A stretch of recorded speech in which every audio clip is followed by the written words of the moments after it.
مبلغ اسلام، ختم نبوت پاکستان کے رہنما حضرت قاضی احسان صاحب کو السلام علیکم ورحمۃ اللہ وبرکاتہ۔ بسم اللہ الرحمن الرحیم۔ الحمد للہ الذی انزل الکتاب والحکمہ والصلاة والسلام علی رسولہ نبی الرحمہ وعلی آلہ واصحابہ اولی العزم والہمہ۔ یا ربی لک الحمد کما ینبغی لجلال وجہک وعظیم سلطانک، وأشهد أن لا إله إلا الله وحده لا شريك له، وأشهد أن سيدنا ومولانا محمدًا عبده ورسوله، أرسله بالحق بشيرا ونذيرا وداعيا إلى الله بإذنه وسراجا منيرا۔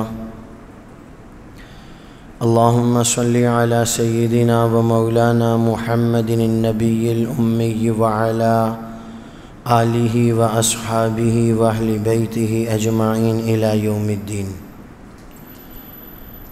أما بعد، فأعوذ بالله من الشيطان الرجيم، بسم الله الرحمن الرحيم۔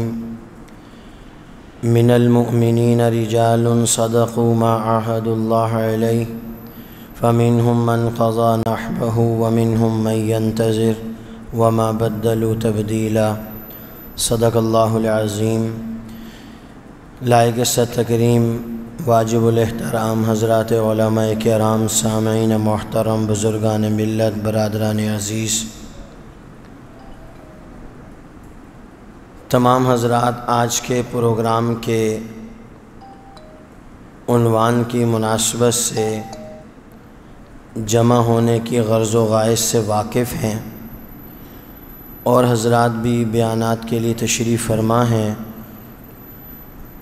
تو آج کے اس موقع پر میری پہلی درخواست حضرات علماء کرام سے یہ ہے کہ ہم اس پروگرام کے کامیاب ترین انعقاد کے لیے دل جمی کے ساتھ، خصوصیت کے ساتھ اس پروگرام کو کامیاب کرنے کے لیے محنت کریں۔ ایک تو یہ ہے کہ جمعے والے دن کا انتظار نہ کیا جائے کہ جمعے کے موقع پر سامعین کے سامنے پروگرام رکھیں گے، اس وقت انہیں کہیں گے بسیں باہر کھڑی ہیں، بیٹھو جا کے۔ تو ہم جمعے والے دن سے پہلے اپنی مسجد کے ارد گرد جو مارکیٹ ہے، جو رہائشی علاقے ہیں، ان میں اتنی بات چلا دیں، اتنی ذہن سازی کر دیں کہ وہ جمعے والے دن جمعے کی نماز سے پہلے پروگرام میں شرکت کے لیے 100% تیار ہو کر آئیں۔ اس کے لیے بنیادی طور پر ہمیں محنت کرنی ہے۔ اگر ہم اس کی صحیح طور سے آواز لگائیں گے، نمبر 1، ہم اپنی مسجد سے بھرپور آواز ابھی سے شروع کریں۔ مسجد کے ارد گرد جو رہائشی آبادی ہے، اس میں ہم باقاعدہ تشکیل کریں اپنے نمازیوں کی، اور انہیں جا کے کہیں ڈور ٹو ڈور تبلیغی جماعت کی طرح دعوت دو، گشت کرو۔ یہ کسی ایک فرد یا کسی ایک جماعت یا کسی ایک سوچ کا پروگرام نہیں ہے، یہ ہم سب کے ایمان اور عقیدے اور نظریے کی بقا کا پروگرام ہے۔ اس لیے ہم سب نے اپنے ایمان، عقیدے، نظریے کے تحفظ کے لیے محنت کرنی ہے۔ میں اپنے دوستوں سے کہتا ہوں عام طور پہ کہ اتنی محنت کر لو کہ آپ کا اپنا ضمیر اپنے سے متعلق مطمئن ہو، آپ کا ضمیر کہے کہ میں نے کام کیا ہے، نتیجہ تو اللہ کے ذمہ ہے۔ اور اگر میں اور آپ کام نہیں کریں گے تو آپ کو ضمیر بتائے گا ماشاءاللہ آپ نے بہت اچھا کام کیا۔ کام کریں گے تو کم از کم اپنا دل مطمئن ہوگا، کہ میں یہ کسی کے لیے نہیں کر رہا، میں تو اپنے لیے کر رہا ہوں۔ اگر جناب سیدنا ابو بکر صدیق رضی اللہ تعالیٰ عنہ نے، حضرت ابو سفیان رضی اللہ تعالیٰ عنہ نے، حضرت امیر معاویہ رضی اللہ تعالیٰ عنہ نے جو حوض کوثر پر میدان محشر میں رسول اللہ صلی اللہ علیہ وسلم کے دائیں بائیں ہوں گے، تو وہ اگر آپ کو خدا نہ خواستہ ہم میں سے کسی کو بلا لیں، سمجھو کیا کیا ہمارے لیے، کیا کیا ہمارے لیے۔ تو میں یہ چاہتا ہوں کہ بس ہم اس دن کی جواب دہی سے بچ جائیں۔ خدا نہ خواستہ حضور علیہ السلام جامع کوثر پلا رہے ہیں اور ہم میں سے کوئی آگے جائے اور وہ ڈر لگتا ہے، خدا کی قسم یہ الفاظ زبان سے نکالتے ہوئے، وہاں اس ماحول میں اگر کہیں پیشی لگ گئی تو بس پھر کہیں کے نہیں رہیں گے۔ تو باتیں بہت ہیں، تقریر کا موقع نہیں ہے، تقریریں اتنی کرتا ہوں آواز ہی نہیں نکلتی، بولا ہی نہیں جا رہا۔ مقصد کی بات یہ ہے کہ ہم کام کو لے لیں اور اپنا پورا زور لگا دیں۔ حضرات صحابہ کرام رضوان اللہ علیہ مجمعین کے سامنے سرخرو ہونے کے لیے، سرخرو ہونا آپ نے سنا ہے۔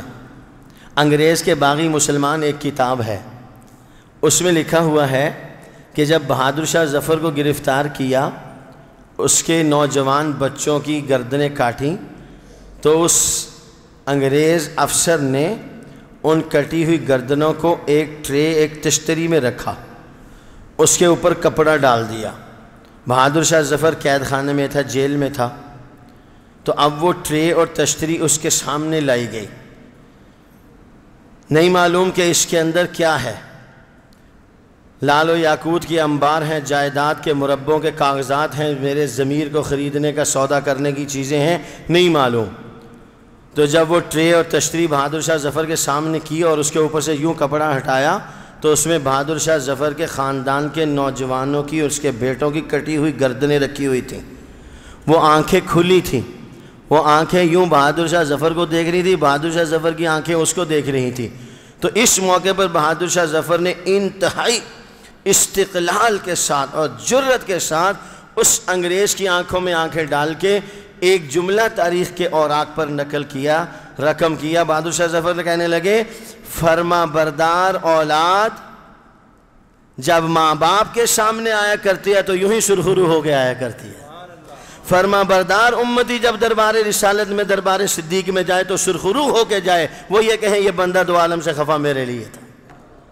تو اس لیے میں آپ سے درخواست کروں گا، ہم میں سے ہر ایک ساتھی علماء کرام، بہت بڑی طاقت ہے ہماری، سب سے بڑی طاقت ممبر و محراب کی ہے۔ اس ممبر و محراب سے جو آواز اٹھتی ہے وہ آسمان کی بلندیوں تک اثر رکھتی ہے۔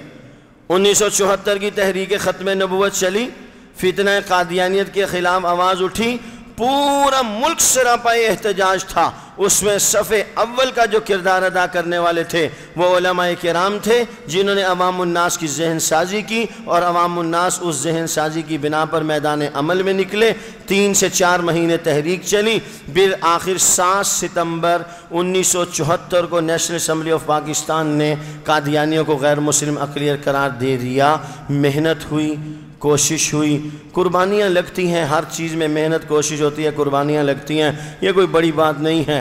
ہم خوش قسمت ہوں گے اگر ہماری بھی قربانی قبول ہو جائے، تو سارے کوشش کریں گے۔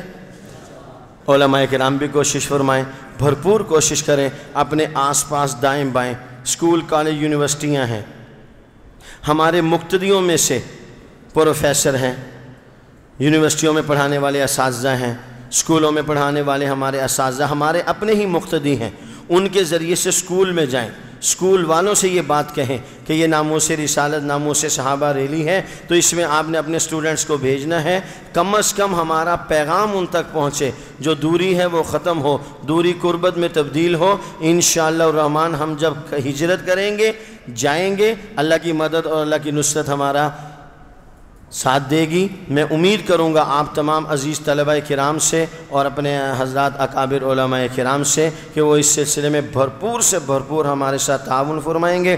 حق جل وعلا مجدہ ہمیں اس پروگرام میں انتہائی درجے میں کامیابی سے ہمکنار فرمائے، اور اللہ تعالیٰ کے دربار میں اور بارگاہ رسالت مآب اور اصحاب پیغمبر رضوان اللہ علیہم اجمعین کے سامنے کل روز قیامت ہمیں اللہ تعالیٰ سرخرو فرمائے۔ وآخر دعوانا ان الحمد للہ رب العالمین۔